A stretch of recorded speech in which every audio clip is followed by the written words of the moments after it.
Atrapé a mi esposa haciéndome infiel en la ducha, terminé arrestado por enfrentar a su amante, pero lo peor fue que mi propio hijo también testificó en mi contra y me traicionó, todo por mi dinero. Tengo 45 años y estuve casado con Claudia, de 42, durante 18 años. Tenemos un hijo de 19, Iván, que está en su segundo año de universidad. Él nació antes de que nos casáramos. La casa donde vivimos la heredé de mi abuela 5 años antes del matrimonio y ha estado en mi familia durante generaciones. El miércoles pasado decidí darle una sorpresa a Claudia. Mis reuniones de trabajo terminaron antes de lo previsto, así que regresé a casa 2 días antes. De camino, pasé por una florería y compré sus rosas blancas favoritas. Llegué cerca de las 2 de la tarde y vi un auto que no reconocí en la entrada. Supuse que podría ser de alguna amistad suya o de algún vecino. Usé mi llave para entrar y anuncié en voz alta que había llegado. Nadie respondió. Escuché el agua de la ducha en la planta alta. Dejé las flores en un florero sobre la mesa de la cocina y comencé a subir con la idea de sorprenderla. Pero entonces escuché voces. Primero una voz masculina que no reconocí y luego la risa de Claudia, una que no escuchaba desde hacía años. Me quedé en silencio, conteniendo la respiración y esperando estar equivocado. Me acerqué un poco más. La puerta del baño estaba entreabierta y a través del vidrio esmerilado de la mampara pude ver 2 siluetas. No recuerdo haber decidido abrir la puerta, simplemente lo hice. Y ahí estaban, mi esposa y un hombre completamente desnudo, quizás de 30 y tantos años, con cabello oscuro y cuerpo trabajado. Después supe que se llamaba Fabián. Él levantó las manos de inmediato y dijo: «Espera, puedo explicarlo». Claudia gritó mientras intentaba cubrirse con una toalla. Le ordené que saliera de mi casa. Él respondió que solo se vestiría y se iría, pero algo dentro de mí explotó. Quizás fue su tranquilidad, como si no estuviera pasando nada. O tal vez fue verlo en el baño de la casa que me dejó mi abuela. Lo agarré de los hombros y lo lancé contra la pared. Intentó defenderse, así que le pegué. Y luego volví a pegarle. Claudia gritaba que parara. Fabián terminó en el suelo cubriéndose el rostro, con sangre escurriendo por la nariz. Me detuve al ver la sangre. Le dije que tenía 5 minutos para irse antes de que llamara a la policía. Agarró su ropa como pudo y salió corriendo, sangrando y medio vestido. Claudia fue tras él. Ahora dice que estoy fuera de control, que soy violento y que se siente en peligro. Se fue a casa de su hermana y está amenazando con pedir el divorcio y una orden de alejamiento. Mi hijo me llamó ayer. Dijo que su madre le había contado lo sucedido. Me reprochó haber atacado a un hombre y dijo que estaba avergonzado de mí. Le expliqué que ese hombre estaba acostándose con su madre en mi casa, pero respondió que eso no justificaba la violencia. Sé que no debí golpearlo. ¿Pero qué haría una persona normal al encontrar a un extraño con su esposa en la ducha, dentro de su propio hogar? Mi hermano dice que debí llamar a la policía. ¿Pero para qué? No es ilegal tener relaciones con alguien casado si esa persona consiente. Actualización. Todo esto se volvió aún peor. Estoy escribiendo desde una habitación de hotel porque no puedo entrar a mi propia casa. Fabián decidió denunciarme. Me arrestaron el viernes por la mañana en la oficina. 2 policías llegaron mientras estaba reunido con unos clientes.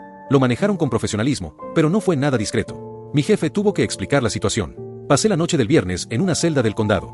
Me liberaron el sábado gracias a mi abogado, después de pagar una fianza de $2.500. El cargo es agresión en tercer grado, un delito menor, pero podría enfrentar hasta 1 año de cárcel y una multa de $4.000 si me declaran culpable. Mientras estaba detenido, Claudia fue al juzgado y obtuvo una orden de restricción temporal. Alega que siempre fui controlador y agresivo. Es mentira. Jamás la he golpeado ni le he levantado la voz en todos estos años. Pero ahora, legalmente, no puedo acercarme a menos de 100 metros de ella, lo que incluye mi propia casa. Cuando salí de la cárcel, fui hasta allá y descubrí que había cambiado las cerraduras. Mi llave ya no sirve. Un patrullero está estacionado enfrente, vigilando que no infrinja la orden.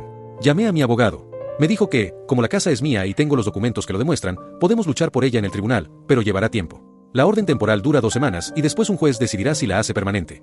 Mientras tanto, estoy atrapado en un hotel usando la misma maleta con la que regresé del viaje. No tengo acceso a mi ropa, documentos ni objetos personales. Claudia no contesta mis llamadas ni mensajes. La última vez que marqué al número de la casa, contestó y colgó inmediatamente. Lo que más me duele es que Iván volvió de la universidad este fin de semana y se quedó en la casa con ella. Le escribí para pedirle que nos viéramos y habláramos, y respondió: «Mamá me mostró el informe policial. No puedo creer que seas mi padre. No me busques hasta que busques ayuda para tu ira». ¿De qué ira me habla? Nunca he tenido problemas de ese tipo. Solo perdí el control una vez, y fue en una situación extrema. Pero ahora todos me ven como si fuera un monstruo. Mi abogado cree que la orden no se mantendrá, ya que no hay pruebas de violencia doméstica ni amenazas, y Claudia no podrá demostrar un patrón de abuso porque no existe. Pero también me advirtió que, si ella presenta la demanda de divorcio, esto podría alargarse durante meses. Encima tuve que explicarle a mi jefe por qué me arrestaron. Fue comprensivo, pero dejó claro que, si esto afecta mis funciones o mi relación con los clientes, tendríamos que reevaluar mi posición en la empresa. Llevo 12 años allí sin un solo problema y todo podría derrumbarse por algo que ocurrió en mi propia casa. Y para colmo, ya he gastado más de $8.000 entre abogados, fianza y alojamiento. Todo por un acto de traición que nadie parece considerar relevante excepto yo. Todavía tengo que seguir pagando la hipoteca de una casa en la que no puedo vivir, además de mis tarjetas de crédito y la matrícula universitaria de Iván. Claudia, por su parte, tiene acceso total a nuestras cuentas conjuntas, lo que significa que podría vaciarlas mientras yo tengo que cubrir todos estos gastos por separado. Sinceramente, siento que estoy siendo castigado por ser la víctima. Ella me engañó en mi propia casa y, de alguna forma, terminé yo arrestado y prácticamente sin hogar mientras ella se presenta como la parte herida. ¿Dónde está la justicia en eso? Uno de los primeros consejos que recibí fue que debería haber llamado a la policía en lugar de recurrir a la violencia. Lo entiendo, de verdad. Claudia está usando ese momento de furia en mi contra y, gracias a eso, ahora tiene ventaja legal. Me recomendaron documentar todo con precisión y seguir al pie de la letra las indicaciones de mi abogado. También me advirtieron que no hiciera nada que pudiera interpretarse como una violación de la orden de alejamiento, por injusta que me parezca. Aunque me arrepiento cada día de haber golpeado a ese tipo, sigo escuchando que debí llamar a la policía. ¿Llamarlos para qué? Él estaba ahí porque mi esposa lo había invitado. No es allanamiento si ella le dio permiso para estar en la casa. La policía simplemente me habría dicho que era un asunto civil y se habría ido. Sé que metí la pata legalmente, pero no voy a fingir que encontrar a tu esposa siéndote infiel en tu propia casa es una situación en la que uno piensa con claridad. Vi rojo y reaccioné.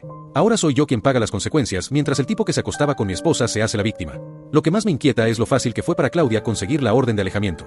Fue al juzgado, dijo que tenía miedo de mí y listo, me sacaron de mi propia casa. No hubo un debido proceso ni necesidad de demostrar amenazas o violencia contra ella. El golpe fue contra otro hombre, no contra ella, y aún así eso bastó para que me consideraran un peligro. Mi abogado me explicó que los jueces tienden a actuar con cautela en casos de supuesta violencia doméstica, lo cual entiendo, pero este no es el caso. Mi esposa está usando el sistema para obtener ventaja en un divorcio que claramente será complicado. Otro consejo que recibí fue que comenzara cuanto antes a preparar mi caso para el divorcio. Me recomendaron documentar todos los gastos que estoy asumiendo mientras no puedo entrar en la casa: hipoteca, servicios, seguro, todo. También debo registrar cada gasto que ella haga desde nuestras cuentas conjuntas durante la separación. Ya tomé medidas. Llamé al banco y activé notificaciones en todas las cuentas compartidas. No puedo congelarlas sin una orden judicial, pero al menos puedo monitorear en qué se gasta el dinero. Hasta ahora, Claudia ha sido relativamente prudente, solo gastos comunes como supermercado y gasolina.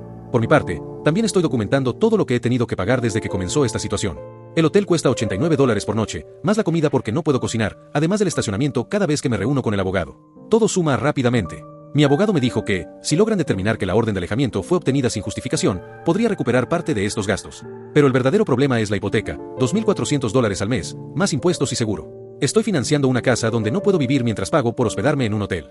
Si esto se extiende durante meses, podría terminar arruinado. Y Claudia lo sabe. Estoy seguro de que está contando con que me quede sin dinero y acepte un acuerdo de divorcio desfavorable solo para detener la sangría económica. Llevo 18 años casado con ella. Sé perfectamente cómo actúa cuando quiere algo.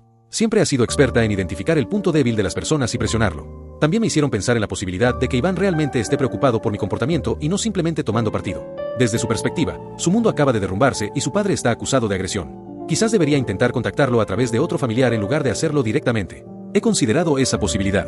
Pero Iván ni siquiera quiere escuchar mi versión de los hechos. Tiene 19 años. No es un niño. Es lo suficientemente maduro como para entender que hay dos lados en toda historia, pero ha optado por creer únicamente la versión de su madre. Lo que más me dolió fue leer que se refería a mí como mi padre en un mensaje, en lugar de decirme papá. Siempre tuvimos una relación muy cercana. Fui entrenador de su equipo de béisbol. Le enseñé a conducir. Lo ayudé con sus solicitudes para la universidad. Y ahora me trata como si fuera un extraño que únicamente aportó su ADN. Intenté hablar con él a través de mi hermano, pero ni siquiera le contesta el teléfono. Claudia lo tiene completamente convencido de que soy un peligro. No sé exactamente qué le dijo, pero él actúa como si yo fuera un monstruo abusivo. Lo más triste es que Iván nunca me vio comportarme violentamente antes porque nunca lo hice. Lo que pasó fue algo completamente aislado. Pero en lugar de pensar, mi papá debió sentirse muy herido para reaccionar así, lo que piensa es, no sabía que papá podía ser así. Entiendo que esté confundido y asustado. Pero soy su padre. Merecía al menos el beneficio de la duda o, por lo menos, una oportunidad para explicarme. Actualización. La audiencia por la orden de alejamiento se llevó a cabo hace 3 semanas y, sinceramente, fue un golpe de realidad. Aunque la jueza terminó desestimando la orden, lo que ocurrió en esa sala cambió mi relación con mi hijo para siempre. Primero, lo bueno. Mi abogado tenía razón. Claudia no pudo demostrar ningún patrón de violencia ni amenazas. La jueza dejó claro que, si bien lo que hice contra Fabián estuvo mal, se trató de un hecho aislado que no implicaba violencia hacia Claudia. La orden fue revocada y recuperé el acceso a mi casa. Pero aquí es donde todo se tuerce de verdad. Iván se presentó a testificar a favor de su madre. Mi propio hijo se paró frente a una jueza y mintió bajo juramento. Afirmó que yo había sido controlador y emocionalmente abusivo durante su infancia. Dijo que espiaba todas las comunicaciones de la casa y tomaba todas las decisiones importantes sin consultar a Claudia. Le contó a la jueza que tenía mal carácter y que él había crecido con miedo de hacerme enojar.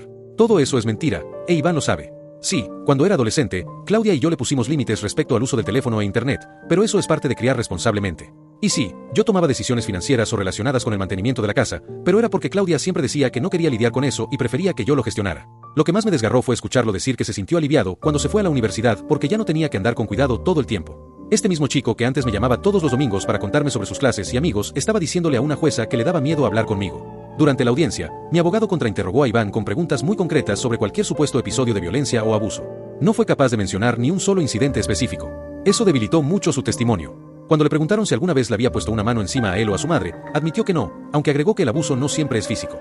Sin embargo, la jueza no pareció convencida. Señaló que, aunque los testimonios familiares tienen peso, necesitaba pruebas reales de comportamiento amenazante hacia Claudia, no afirmaciones vagas sobre la dinámica familiar. En ese momento, mi abogado presentó las pruebas que habíamos reunido. Teníamos los estados de cuenta de las tarjetas de crédito de Claudia y registros bancarios de los últimos 8 meses. Durante ese periodo había gastado miles de dólares en hoteles, restaurantes y regalos mientras mantenía su aventura. Había cargos por escapadas de fin de semana a Chicago, Milwaukee e incluso un viaje largo a Minneapolis. Solo en alojamiento había gastado más de $7,800 en hoteles de lujo como el Gran Geneva o el Palmer House, donde una noche cuesta entre $300 y $400. A eso se sumaban unos $4,200 en cenas en restaurantes exclusivos, siempre por cantidades que indicaban comidas para 2 personas, y otros $3,000 en joyerías y tiendas de ropa masculina. También conseguimos sus registros telefónicos mediante una citación judicial. Había cientos de llamadas y mensajes al número de Fabián desde hacía 8 meses, coincidiendo perfectamente con los cargos de las tarjetas. El abogado de Claudia intentó argumentar que toda esa información financiera no tenía relevancia respecto a si yo representaba una amenaza para su seguridad. Pero la jueza no lo vio así. Consideró que era relevante porque demostraba que Claudia había planeado y mantenido una aventura extramatrimonial prolongada, lo que daba contexto a mi reacción al descubrirla. Como resultado, la orden de restricción fue desestimada. Sin embargo, Claudia presentó inmediatamente la demanda de divorcio. Ahora solicita pensión alimenticia, la mitad del valor de la casa, a pesar de que es una herencia familiar, y la mitad de todos nuestros bienes. Su abogado sigue intentando usar el cargo por agresión en mi contra, alegando que no estoy en condiciones de manejar decisiones financieras y que Claudia necesita protección frente a mi supuesto temperamento impredecible. Sin embargo, mi abogado penalista está seguro de que el cargo de agresión se reducirá a una infracción por conducta desordenada, con libertad condicional y clases para el manejo de la ira. Pero lo más doloroso ha sido Iván. Después de su testimonio, lo confronté fuera del juzgado. Le pregunté por qué había mentido para favorecer a su madre. Él respondió que no había mentido, que así es como vivió nuestra familia durante su infancia. Le expliqué que poner reglas y tener expectativas no es abuso, y que cada decisión que tomé fue pensando en el bienestar de todos. Pero respondió que eso es exactamente lo que diría una persona abusiva y que se sentía orgulloso de su madre por haberme enfrentado. No he vuelto a hablar con él desde entonces. Está viviendo con Claudia en casa de su tía, y ambos bloquearon mi número. Mi hermano insiste en que intente reparar nuestra relación, pero sinceramente no sé cómo se repara algo así cuando tu propio hijo te acusa de abuso frente a una jueza. Sé que el proceso de divorcio será complicado. He vuelto a mi casa, pero ya no la siento como un hogar. A veces me pregunto si lo más sensato habría sido alejarme desde el momento en que los descubrí, pedir el divorcio en silencio y evitar todo este desastre. Actualización. La sentencia del divorcio se emitió la semana pasada y el resultado fue mucho mejor de lo que imaginaba. La jueza no creyó las afirmaciones de Claudia sobre supuestos abusos y control, y las pruebas financieras relacionadas con su infidelidad tuvieron un peso determinante. Prácticamente no recibió nada. El fallo estableció que la casa seguía siendo de mi propiedad al tratarse de una herencia familiar. Claudia intentó argumentar que tenía derecho a una compensación por las mejoras realizadas a lo largo de los años, pero mi abogado demostró que todas las renovaciones importantes, como la cocina, el sótano y el techo nuevo, fueron pagadas con mi salario, no con fondos compartidos. Le otorgaron $12,000 como compensación por sus aportes menores. En cuanto a los demás bienes, la jueza aplicó un criterio basado en la contribución de cada uno y en la conducta durante el matrimonio. Claudia se quedó con su coche, sus pertenencias personales y $25,000 de los ahorros. Yo conservé mi vehículo, mis fondos de retiro y el resto de los bienes. No se le otorgó pensión alimenticia debido al adulterio y a su capacidad para trabajar. Tiene título universitario y experiencia laboral, por lo que la jueza consideró que puede mantenerse sola. El momento más inesperado llegó cuando el abogado de Claudia alegó que necesitaba más dinero porque estaba empezando de nuevo después de años de dependencia financiera. La jueza se rió y dijo que alguien que gastó $15,000 en hoteles y regalos para su amante claramente sabía cómo manejar dinero. Claudia perdió el control al escuchar el veredicto. Rompió en llanto y gritó que no era justo, que había sacrificado su carrera por nuestra familia, lo cual es completamente falso. Ella dejó su empleo de medio tiempo por decisión propia hace 3 años porque decía estar cansada de la política laboral, no porque yo se lo exigiera. La jueza le recordó que la infidelidad tiene consecuencias y que usar fondos matrimoniales para mantener una aventura representa una violación grave del deber fiduciario. Le aclaró que podía apelar si así lo deseaba, pero que el fallo era firme y conforme a las normas del Estado para divorcios con culpa. Iván estuvo presente durante la audiencia final, todavía defendiendo a su madre. Cuando la jueza leyó el fallo, se levantó y exclamó: «Esto es una injusticia, ella no tiene a dónde ir». El alguacil tuvo que ordenarle que se sentara y guardara silencio. Al salir, me siguió hasta el estacionamiento gritando que yo estaba arruinando la vida de su madre y que era un desalmado por dejarla sin nada. Le respondí que fue su madre quien destruyó su propia vida con sus acciones. Me dijo que un hombre de verdad cuidaría de su exesposa sin importar lo que hubiera hecho. Perdí la paciencia. Le dije que un hijo de verdad no mentiría en un tribunal para defender a su madre infiel. Y que si quería vivir en ese mundo de fantasía donde ella era la víctima, entonces podía hacerse cargo de ella. Me aseguró que iba a ayudarla en todo lo posible, pero que no tenía dinero porque era estudiante universitario. Le contesté que ahora tendría todavía menos, porque yo dejaría de pagar su matrícula y sus gastos. Si había elegido ponerse del lado de su madre, entonces también debía asumir las consecuencias. Iván se quedó paralizado, como si nunca hubiera imaginado que sus decisiones tendrían un costo. Me dijo que sin mi apoyo no podría seguir en la universidad. Le respondí que debió pensarlo antes de testificar en mi contra. Claudia escuchó nuestra conversación y vino corriendo, gritando que no podía castigar a Iván por decir la verdad. Pero lo que no entiende es que la verdad también tiene consecuencias. Le dejé claro que Iván había mentido durante el juicio y que ahora debía asumir las consecuencias de esa decisión, del mismo modo que Claudia tendría que afrontar las consecuencias de su infidelidad. Actualmente, ella vive en casa de su hermana, pero al parecer el esposo de su hermana ya está perdiendo la paciencia. Claudia ha estado intentando conseguir un apartamento por su cuenta, pero su historial crediticio es deficiente y no ha tenido un empleo estable en los últimos años. La mayoría de los arrendadores le piden el primer mes, el último y un depósito de garantía. Iván volvió a la universidad, pero me llamó hace unos días suplicando que reconsiderara retirarle el apoyo económico. Me dijo que solicitó préstamos estudiantiles, pero no cubren todos sus gastos y quizás tendría que abandonar la carrera. Le respondí que podía buscar un trabajo como cualquier otro estudiante o encontrar la manera de reconstruir nuestra relación. Me preguntó qué tendría que hacer para eso. Fui claro, tendría que admitir que mintió ante el tribunal y pedir disculpas públicas por difamarme. Él dijo que no había mentido, que simplemente estaba compartiendo su perspectiva sobre la dinámica familiar. Le contesté que esa perspectiva casi me cuesta la casa y mi estabilidad financiera, y que no estaba dispuesto a tolerar más revisionismos. Desde hace unos meses vivo solo en la casa y, sinceramente, se siente tranquilo. No hay discusiones, desconfianza ni esa sensación constante de estar pisando terreno inestable.